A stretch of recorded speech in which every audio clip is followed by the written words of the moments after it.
Some memories fade no matter how hard you try to hold them. The sound of someone's voice, the last words before they were gone.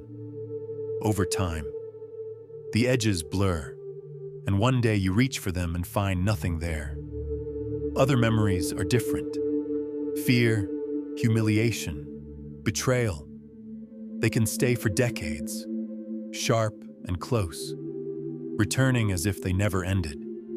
The memories you want to keep dissolve. The ones you want to escape stay forever. That is one of the stranger cruelties of being human. But what if that could change? The science of memory editing is no longer theoretical. In this video, we look at how far that science has actually come and what it would mean for who you are if memory could truly be rewritten. To understand what memory editing would actually do, we first need to understand what memory is. Most people think of memory as a file stored somewhere in the brain, recorded once, played back when recalled. That model is wrong. Human memory is not a recording. It is a reconstruction. Every time you remember something, your brain rebuilds it from fragments, images, emotions, and the meaning you have assigned to the event over time. This is why two people can share the same experience and remember it differently. It is also why your own memories shift. An embarrassing moment becomes a story you laugh at years later. A relationship you remember as beautiful can turn painful after it ends, because the ending changes what everything before it meant. Here is where neuroscience becomes relevant. There is a phenomenon called memory reconsolidation. When a memory is recalled, it briefly becomes unstable before being stored again. During that short window, the memory is open to change. Research from the 1990s and 2000s helped establish that this window exists, and that what happens during it can alter the memory itself. That finding has opened the door to real interventions.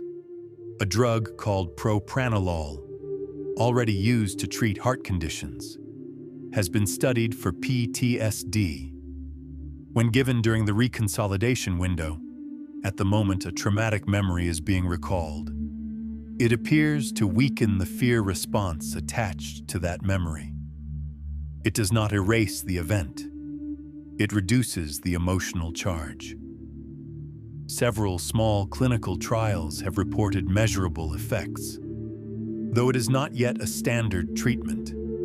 In animal research, optogenetics, a technique that uses light to activate specific neurons, has allowed scientists to erase memories in mice and even implant false ones. The barriers to human application are significant, but the principle is established. Memory exists as a physical circuit in the brain, and that circuit can be targeted. Memory editing is no longer science fiction, but because memory is a reconstruction rather than a recording. Editing it is not like cutting a scene from a film. Memory is woven into emotion, meaning, and identity. Change the memory, and you may be changing the person who holds it. The most immediate application of memory editing would almost certainly be trauma treatment. Trauma is not simply a bad memory. It is a state in which a past event continues to control the present body and mind. A person can know, intellectually, that they are safe and still have their nervous system pulled back to a specific moment by a sound, a smell, or a word. The body shakes. The heart rate climbs. The event feels like it is happening now. That is a flashback. Some people with PTSD live inside that experience for decades. Treatments already exist that try to address this. EMDR, eye movement desensitization and reprocessing, asks patients to recall a traumatic memory while following a therapist's moving finger with their eyes. The mechanism is not fully understood, but the WHO recommends it as a treatment for PTSD, and its effectiveness is supported by clinical evidence. Prolonged exposure therapy works differently, by repeatedly recalling a feared memory in a safe environment. The brain gradually learns that the memory is not a signal of current danger. Both approaches share the same logic. They do not delete the event. They change the emotional response attached to it.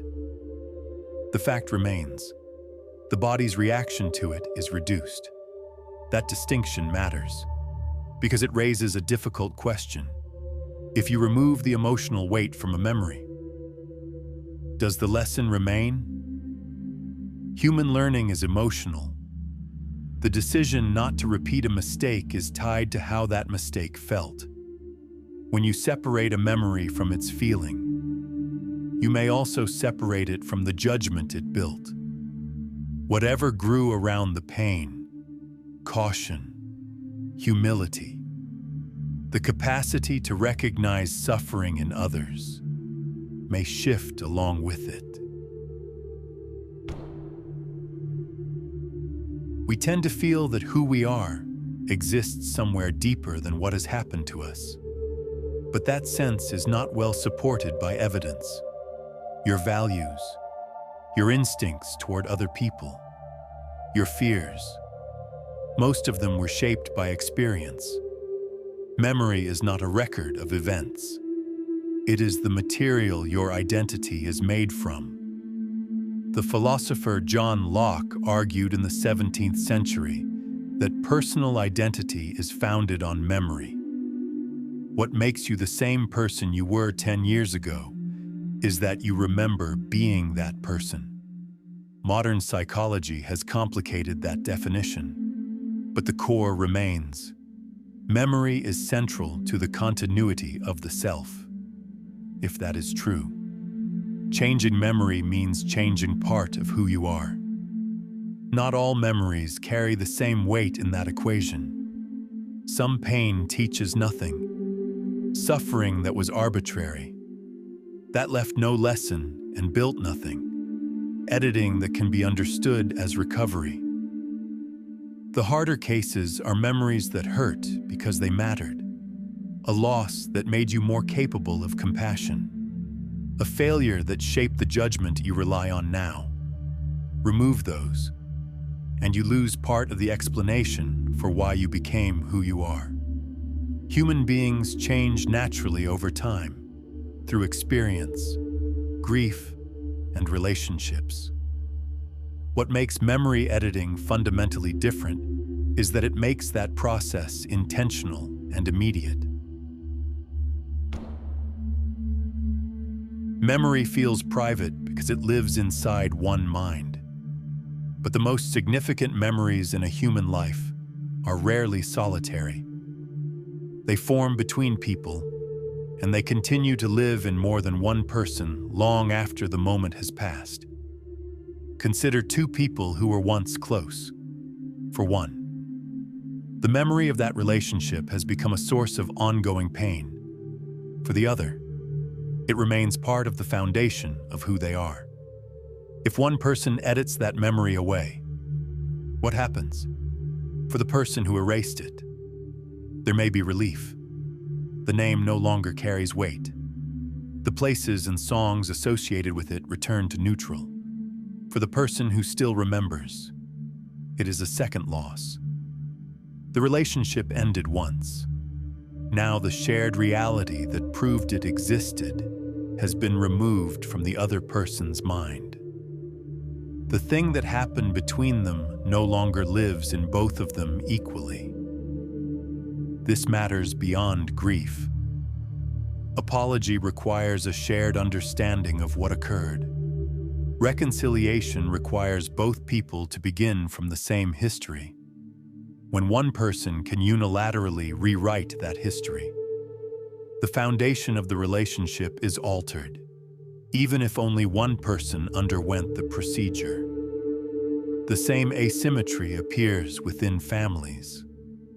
Someone who edits away the memory of a parent's abuse in order to heal may stand next to a sibling still carrying the full weight of that same history. When accounts of what happened diverge, not through natural difference, but through deliberate editing, new fractures form. Memory editing is a personal question. It is also a question of what we owe each other. Memory editing, at its core, operates at 3 levels: removing pain that taught nothing, softening pain that carried meaning, and reshaping the past to match the self-image you want to believe in. The first is the clearest case for intervention. The second is where the complexity begins. The third is where the danger is. What most people actually want is not erasure. They want the pain to stop arriving without permission. The memory that wakes you at 3 a.m., the one that warps a decision you are trying to make clearly. That is not a request to delete the past. It is a desire for control over when and how it surfaces. The most defensible form of memory editing, then, is not deletion but distance. Move the memory somewhere quieter. Keep it accessible, but not constantly present. Let it exist without letting it govern. That is a harder technical problem than erasure, but a more human solution. Here is the deeper paradox. Every decision you make is built on memory. The choice not to repeat a mistake depends on remembering what that mistake cost. When you rewrite that memory into something more comfortable, your next decision changes. Editing memory is not rewriting the past. It is preemptively shaping the choices your future self will believe are freely made. Memory changes. Choice changes with it. So after the edit, when you make a decision, is that your will? Or is it the will of the version of yourself that was constructed by a rewritten past? We experience ourselves as free, but that freedom rests on a foundation we did not choose and cannot fully see: the accumulated memory of everything that formed us. The moment that foundation becomes something we can design, the idea of free will begins to look different. A future with memory editing may be a freer world, or it may be a world that is very good at making you feel free. Whether you could tell the difference is the question that remains.